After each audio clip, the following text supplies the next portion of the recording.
शक्ति समन्विते भयेभ्यस्त्राहिनो देवी दुर्गे देवी नमोस्तुते या देवी सर्वभूतेषु मातृरूपेण संस्थिता नमस्तस्यै नमस्तस्यै नमस्तस्यै नमो नमः। ಎಲ್ಲರಿಗೂ ನವರಾತ್ರಿ ಹಬ್ಬದ ಶುಭಾಶಯಗಳು। ದುರ್ಗಾದೇವಿಯು ಅಸುರರ ಮೇಲೆ ವಿಜಯ ಸಾಧಿಸಿದ ವಿಜಯದಶಮಿಯ ಸಂಭ್ರಮಾಚರಣೆ। ದುರ್ಗಾದೇವಿಗೆ ಸಹಾಯ ಮಾಡಲು ಎಲ್ಲ ದೇವಾನುದೇವತೆಗಳು ತಮ್ಮ ಶಕ್ತಿಯನ್ನು ದುರ್ಗಾದೇವಿಗೆ ನೀಡಿ ತಾವು ಪ್ರತಿಮೆಗಳಾಗಿ ಶಕ್ತಿಹೀನರಾಗಿ ನಿಂತರು।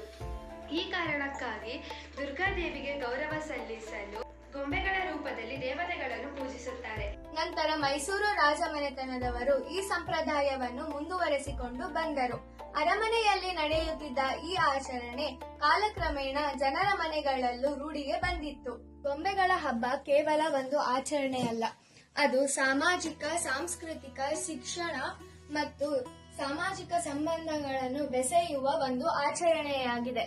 ಇದು ಸಾಮಾಜಿಕ ಐಕ್ಯತೆಯನ್ನು ಕಾಪಾಡುವಲ್ಲಿ ಒಂದು ಮುಖ್ಯ ಪಾತ್ರವನ್ನು ವಹಿಸುತ್ತದೆ। ಧನ್ಯವಾದಗಳು।